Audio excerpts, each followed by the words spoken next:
Do you wish you could finger pick effortlessly, sound good while you do it, and be able to play your favorite songs? There's 4 common mistakes I see over and over in my lessons, and they're holding guitar players back. Today I'm gonna show you what they are, how to know if you're doing them, and give you an easy fix. All right, first we need to see if you're making any of these mistakes. So before I give you the answers, pause the video and record a little video clip of you finger picking something, anything. Then at the end of the video, watch back and see if you're making any of these mistakes. To fix this first mistake, I've got a super easy fix, okay? Shake your hand out and let it just hang there in its natural, relaxed position. Now take a tennis ball, or imagine one, and move your fingers in just enough to hold the ball so it doesn't fall out of your hands, but don't squeeze too tight. Now we're gonna take that exact position and move it to the guitar strings. This will change depending on what you're doing, but for now, put your thumb on the low E string and your first, second, and third finger on the D, G, and B strings. This is a good starting point. Make sure that you keep your fingers naturally curved. Not too curved and tense, and also not flat.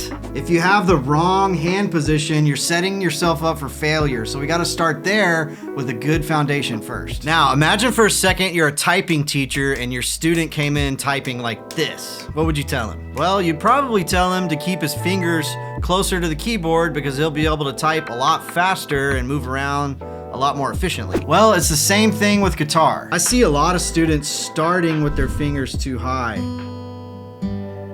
So the way that you fix that is just 1, being aware of it. So watch the recording you made and see if you're doing that. And if so, just bring your fingers closer to the strings. And 2, another thing I like to do sometimes is plant this part of my palm on the bridge like that. Or I'll use my pinky to anchor my hand down.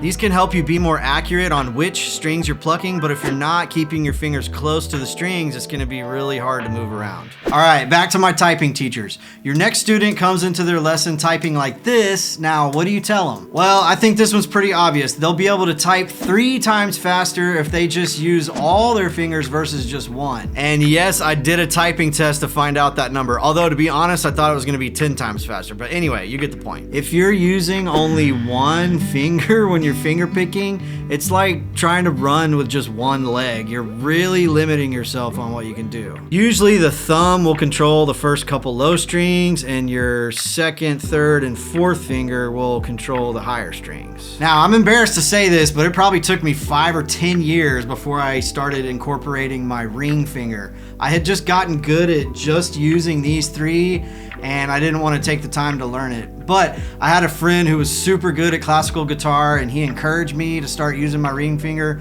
So I did, and it totally opened up a ton of possibilities. Another thing I've noticed is people tend to not alternate their fingers. So if I were doing this finger picking pattern, for instance, it makes a lot more sense to use the first 3 or 4 fingers versus just your thumb and index finger.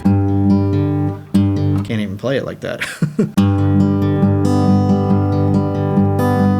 I mean, you can still do it that way, but it's just not near as efficient and you won't be able to go as fast. Well, what about the pinky? Do we not use that? Well, you do sometimes use your pinky, but it's pretty rare, and I think just getting a good grasp of using these 4 fingers is a good place to start. If you're not already doing this, just start with some simple exercises to start to build independence in each finger. Something like this would be good to start with.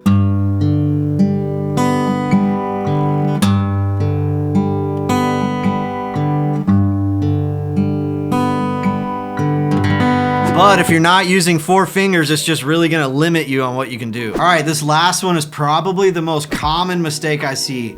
Put your typing teacher hat on one more time. What's the problem here? All right, I think you see where I'm going with this one. If you're already in the bad habit of doing this, I would just practice really slow and do some super simple finger picking patterns. And take the left hand completely out of it so you're just focused on your right hand, or vice versa if you're left-handed. And just make sure you keep your fingers close to the strings. You want to keep your movements really small and make sure that you're not bringing your fingers too high after you hit the string. And it's for the same reasons I've already mentioned before. It's just not an efficient way to move around. All right, now go back, watch your recording, and see if you're making any of these mistakes. I hope this video helped. Subscribe to the channel if you want to see more, and I'll see you on the next one. Peace.